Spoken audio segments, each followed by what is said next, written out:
આપણે ધોરણ 12 માં સ્વાધ્યાય નંબર 5.5 ના એક્ઝામ્પલ નંબર 17 માં ત્રણ રીતે વિકલન શોધવાનું હતું।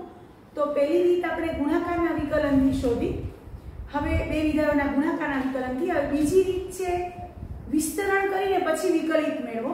તો આપણે આપેલા વિધેયનું વિસ્તરણ કરશું અને પછી એનું વિકલન મેળવશું।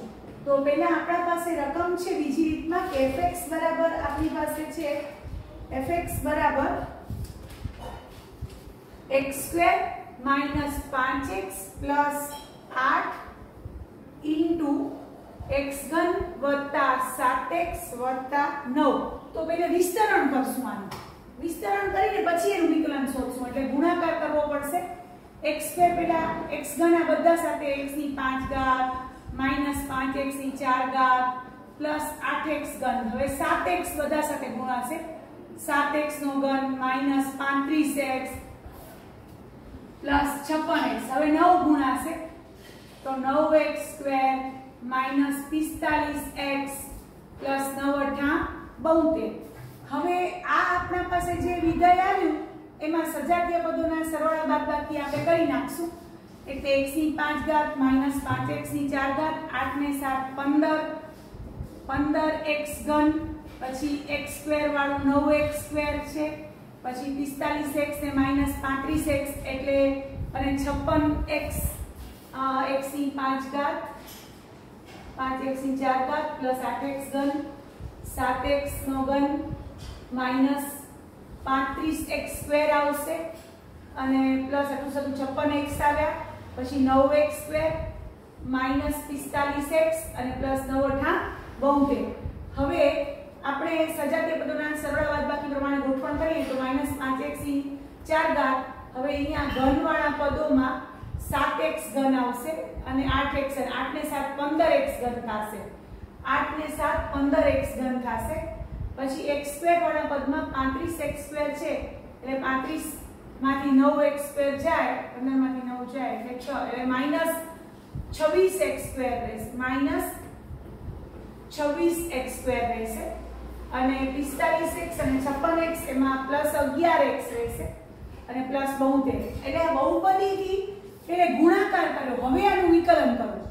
હવે દરેક પદનું વિકલન f' અથવા dy/dx, તો 5x ની 4 ઘાત -5 ચોક 20x નો ઘન +45x² -52x + 11। તો આ પણ જવાબ આપણો જે આવતો તો એ જ જવાબ આવ્યો।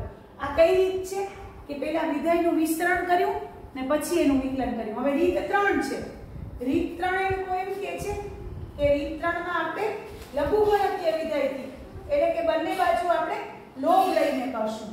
તો ત્રીજી રીત આ જ દાખલામાં f' અથવા dy/dx મેળવવાની ત્રીજી રીત છે લઘુગણકીય વિધેય, એટલે આપણે લોગ લઈને y બરાબર fx બરાબર y બરાબર બે વિધેયો જે આપ્યા છે ગુણાકારમાં એ આપણે લખીએ છીએ।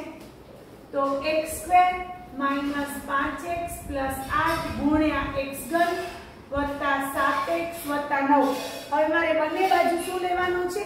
લોગ લેવાનો છે।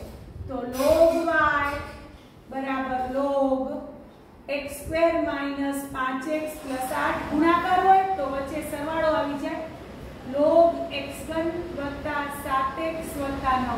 હવે બંને બાજુ x ને સાપેક્ષ વિકલન કરતા, બંને બાજુ x ને સાપેક્ષ વિકલન કરતા, તો log y નું 1/y dy/dx। હવે log આને મનમાં u ધારી લો, log u નું 1/u એટલે 1x² - 5x + 8 ઇન્ટુ જેને u તરીકે ધાર્યું એનું બાજુમાં વિકલન પ્લસ 1x3 + 7x + 9 આનું u ધારી લો, log u નું 1/u, પછી જેને u તરીકે ધાર્યું એનું બાજુમાં વિકલન। કારણ તરીકે સાંકળ નિયમ લખવાનો, એટલે જ્યાં વાપરીએ ત્યાં આમ લખી નાખવાનું। હવે 1/y dy/dx છે તો dy/dx બરાબર y ઇન્ટુ 1x² - 5x + 8 આનું વિકલન 2x - 5, પછી 1x3 ઘન વત્તા 7x વત્તા 9m ને માનું વિકલન 3x² વત્તા 7. હવે આપણે y ની કિંમત મૂકશું. y એટલે આયો આ y છે x² - 5x વત્તા 8 ગુણ્યા x ઘન વત્તા 7x વત્તા 9 ગુણ્યા, હવે આનો લસા લેશું આમ તો x ઘન પેલા 2x સાથે ગુણાશે x ઘન એટલે 2x ની 4 ઘાત પછી 5 સાથે -5 સાથે એટલે -5x ઘન. હવે 7x ત્યાં ગુણાશે એટલે 7 દુ 14x² પછી 7x -5 સાથે એટલે -35x પ્લસ 9 દુ 18x -45 પછી પ્લસ, હવે આ ગુણાશે 3x² ગુણ્યા x² એટલે આવશે 3x ની 4 ઘાત પછી 7 ગુણ્યા x² એટલે પ્લસ 7x² પછી 3x² ગુણ્યા -5x એટલે -15x ઘન. હવે 7 ગુણ્યા -5x એટલે -35x. હવે 8 તેરી 24x² અને 8 સતુ 56 અને એના આખાના છેદમાં આ બને કૌંસ. આયરા લસા લીધો છે ને, લસા લીધો આનો આના સાથે ગુણાકાર આનો આના સાથે છેદમાં બે કૌંસ. હવે આ ઉડી જશે છેદ અને અંશમાં આવેલો આ બે કૌંસ આ બે ઉડી ગયા બચ્યું ખાલી આ જે dy/dx.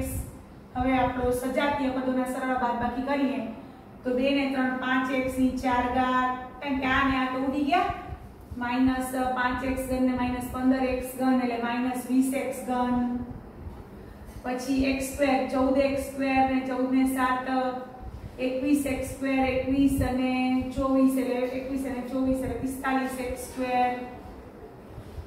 પછી -35x ને -35x -70x + 18x એટલે -52x અને 56 માંથી 45 જાય 11. તો ત્રણેય રીતે તમે જોયું કે ત્રણેય રીતે જવાબ સરખો આવે છે, રીત અલગ છે. તો એક્ઝામમાં આવો દાખલો પૂછી શકાય.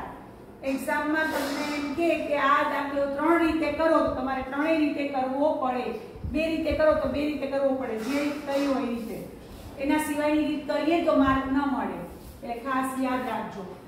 તો આ ઉદાહરણ આપણો દાખલા નંબર 17 હતો. હવે એક્ઝામ્પલ નંબર 18 છે.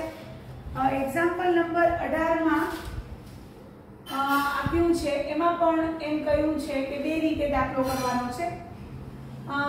f એ u v w f બરાબર u * v * w અથવા તો આમ પણ કહી શકો fx બરાબર ux vx અને wx નો ગુણાકાર છે. 3 વિધેયનો ગુણાકાર છે. તો આપણે 3 વિધેયનો ગુણાકારનો નિયમ પહેલા ગુણાકારના વિકલિતથી ગોતશું પછી લઘુગણકીય વિધેયના વિકલિતથી ગોતશું. તો અહીંયા જોજો પહેલી રીત આપણે કરીએ છીએ ગુણાકાર વિકલનના ગુણાકારના વિકલિતથી. ગુણાકારના વિકલિતની રીત. હવે શું કરશું આપણે જોજો ધ્યાનથી પહેલા. તો આપણે f બરાબર જે y બરાબર f એટલે y fx એટલે y આપણે ખબર છે fx એટલે y છે. તમે અહીંયા y પણ લઈ શકો છો. તો તમે y બરાબર u * v * w છે તો vw બરાબર m ધારતા જ્યાં m એટલે mx છે, m એટલે mx x નું વિધેય છે આપણે ખબર છે. હવે y બરાબર u * m થઈ ગયું, vw ની જગ્યાએ m ધારો. હવે u * m હોય તો dy/dx આપણે કરવું હોય તો umn d/dx of m plus mmn d/dx of u. હવે umn d/dx of m, m એટલે શું છે vw, m એટલે શું છે v * w, બે x ના વિધેયો છે અને પ્લસ mmn એટલે vwmn ઇન્ટુ યુ નું વિકલન. હવે જોજો dy by dx બરાબર u એમને એમ v અને w છે તો v ગુણાકારના નિયમ પ્રમાણે v એમને એમ dw by dx plus w એમને એમ dv by dx ગુણાકારના કાર્ય નિયમથી પછી vw એમને એમ du by dx.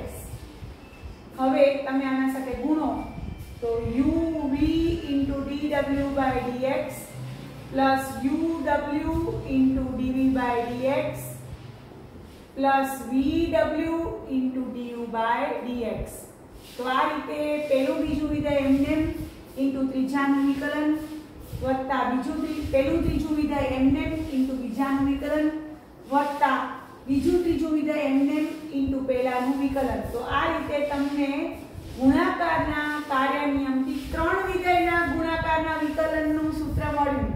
ત્રણ વિધેયના વિકલનનો ગુણાકારની રીતે આપણે કરવું હોય તો આ રીતે vw બરાબર m ધારીને પછી આ રીતે આપણે કર્યું. હવે આ બીજી રીતે દાખલો ગણીએ છીએ તો બીજી રીતે આ દાખલો કેમ થશે એમાં એ લોકોએ કહ્યું છે લઘુગણકીય વિધેયથી આપણે બીજી રીત કરીએ છીએ. આ જ એક્ઝામ્પલમાં લઘુગણકીય વિધેય રીત વાપરવાની છે બંને બાજુ લોગ લઈને. તો y બરાબર u into v into w છે ને તો રીત 2 લઘુગણકીય વાળી લઘુગણકીય વિકલિત પરથી તો log બંને બાજુ લેશું log y બરાબર log u v w.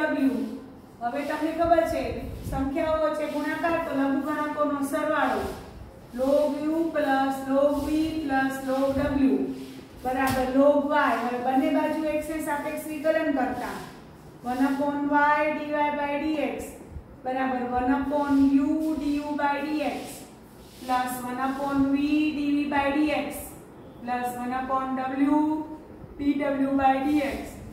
હવે y આ બાજુ લઈ જઈએ એટલે dy by dx બરાબર y into 1/u into du by dx plus 1/v into dv by dx plus 1/w into dw by dx. હવે y ની કિંમત મૂકી દઈએ અને y અંદર ગુણી નાખીએ y એટલે uvw છે y એટલે uvw તો uvw by u into du by dx plus uvw by v into dv by dx plus uvw